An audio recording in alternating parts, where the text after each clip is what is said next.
ಹಾಸನಾಂಬೆಗೆ ಅನೇಕ ಭಕ್ತಾದಿಗಳು ಹರಿದು ಬರ್ತಾ ಇದ್ದಾರೆ. ಹೆಂಗೆ ಅಂತ ಹೇಳಿದ್ರೆ ಭಕ್ತ ಸಾಗರ ಅಂತ ಹೇಳಿದ್ರೆ ಸಾಗರೋಪಾದಿಯಲ್ಲಿ ಭಕ್ತರು ಬರ್ತಾ ಇದ್ದಾರೆ.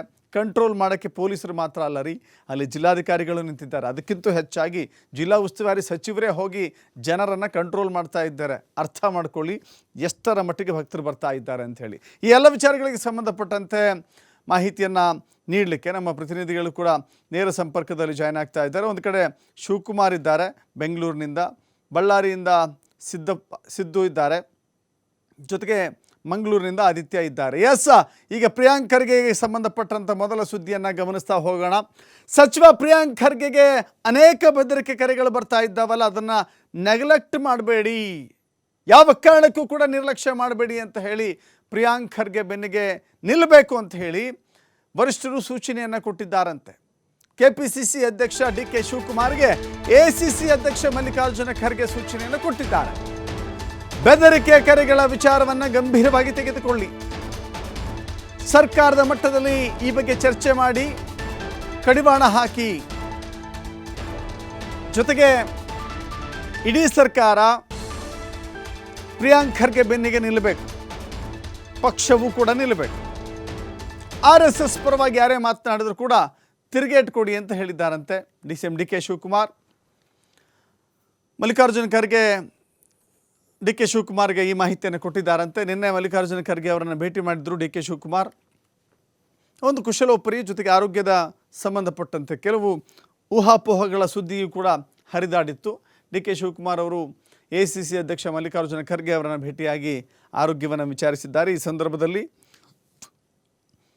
RSS ವಿಚಾರವಾಗಿ ನಡೀತಾ ಇರುವಂಥ ಗಲಾಟೆಗಳು, RSS ವಿಚಾರವಾಗಿ ಸಾಗ್ತಾ ಇರುವಂಥ ಚರ್ಚೆಗಳು, ವಾಗ್ವಾದಗಳು ಎಲ್ಲವನ್ನು ಕೂಡ ಡಿ.ಕೆ. ಶಿವಕುಮಾರ್ ವಿವರಿಸಿದ್ದಾರೆ.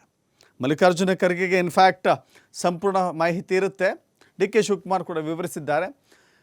ಎಲ್ಲರೂ ಒಗ್ಗಟ್ಟಾಗಿ ಇದನ್ನು ಎದುರಿಸಬೇಕು ಅಂಥೇಳಿ ಸೂಚನೆಯನ್ನು ಕೊಟ್ಟಿದ್ದಾರಂತೆ.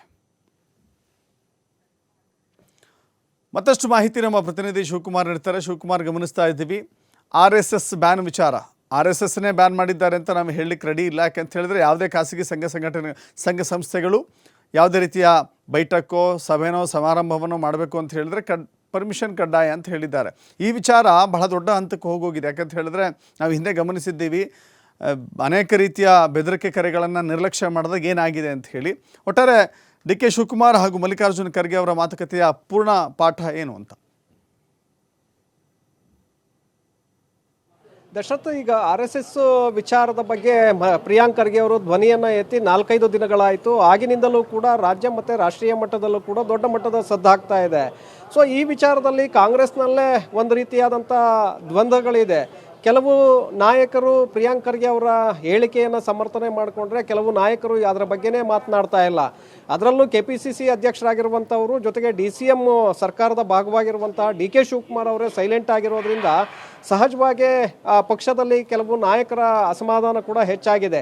ಅಂದರೆ ಅಧ್ಯಕ್ಷರಾಗಿ ಅವರೇ ಸಮರ್ಥನೆಯನ್ನು ಮಾಡ್ಕೊಳ್ಳದೇ ಇದ್ದರೆ, ಪ್ರಿಯಾಂಕ್ ಖರ್ಗೆ ಅವರ ವಿಚಾರದಲ್ಲಿ ಎಲ್ಲರೂ ಕೂಡ ಒಟ್ಟಾಗಿ ನಿಲ್ಲದೇ ಇದ್ದರೆ ಹೇಗೆ ಅನ್ನುವಂಥ ಒಂದು ಅಸಮಾಧಾನ ಕೆಲವು ನಾಯಕರಲ್ಲಿ ಶುರುವಾದಂತೆ ಕಾಣಿಸ್ತಾ ಇದೆ. ಹಾಗಾಗಿ ಇದು ACC ಅಧ್ಯಕ್ಷ ಮಲ್ಲಿಕಾರ್ಜುನ್ ಖರ್ಗೆ ಅವರ ಕಿವಿಗೂ ಕೂಡ ಬಿದ್ದಿದೆ. ಹಾಗಾಗಿ ನಿನ್ನೆ ಡಿ.ಕೆ. ಶಿವಕುಮಾರ್ ಅವರು ಸದಾಶಿವನಗರದ ಖರ್ಗೆ ಅವರ ನಿವಾಸಕ್ಕೆ ಭೇಟಿಯನ್ನು ಕೊಟ್ಟಂಥ ಸಂದರ್ಭದಲ್ಲಿ ಖರ್ಗೆ ಅವರು ಈ ವಿಚಾರಗಳ ಬಗ್ಗೆ ಚರ್ಚೆಯನ್ನು ಮಾಡ್ತಾರೆ. ಡಿ.ಕೆ. ಶಿವಕುಮಾರ್ ಅವ್ರಿಗೆ ಕೆಲವು ಸೂಚನೆಗಳನ್ನು ಕೂಡ ಕೊಡ್ತಾರೆ.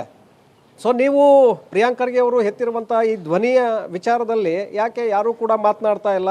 ಕೆಲವು ನಾಯಕರಷ್ಟೇ ಇದರ ಬಗ್ಗೆ ಮಾತನಾಡ್ತಾ ಇದ್ದಾರೆ. ನೀವು ಇದರ ಬಗ್ಗೆ ಎಲ್ಲರೂ ಕೂಡ ಒಟ್ಟಾಗಿ ಪಕ್ಷ ಮತ್ತು ಸರ್ಕಾರದ ಪರವಾಗಿ ಧ್ವನಿಯನ್ನು ಎತ್ತಬೇಕು ಅನ್ನುವಂಥ ಸೂಚನೆಯನ್ನು ಕೊಡ್ತಾರೆ. ಮತ್ತು ಪ್ರಿಯಾಂಕ್ ಖರ್ಗೆ ಅವರಿಗೆ ಬೆದರಿಕೆ ಕರೆಗಳು ಏನು ಬಂದಿದೆ, ಈ ಬೆದರಿಕೆ ಕರೆಗಳನ್ನು ಕೂಡ ನೀವು ಗಂಭೀರವಾಗಿ ಪರಿಗಣಿಸಬೇಕು ಮತ್ತು ಇದರ ಬಗ್ಗೆ ಕ್ರಮವನ್ನು ತೆಗೆದುಕೊಳ್ಬೇಕು ಅನ್ನುವಂಥ ಸೂಚನೆಯನ್ನು ಕೊಟ್ಟಿದ್ದಾರೆ ದಶರಥ್. ಸೊ ಹಾಗಾಗಿ ಖರ್ಗೆ ಅವರ ಈ ಎಚ್ಚರಿಕೆಯ ನಂತರ ಈಗ ಡಿ.ಕೆ. ಶಿವಕುಮಾರ್ ಅವರ ನಡೆ ಏನಾದರೂ ಬದಲಾಗತ್ತಾ ನೋಡಬೇಕಾಗತ್ತೆ. ಥ್ಯಾಂಕ್ ಯು ಶಿವಕುಮಾರ್ ನಿಮ್ಮೆಲ್ಲ ಮಾಹಿತಿಗೆ.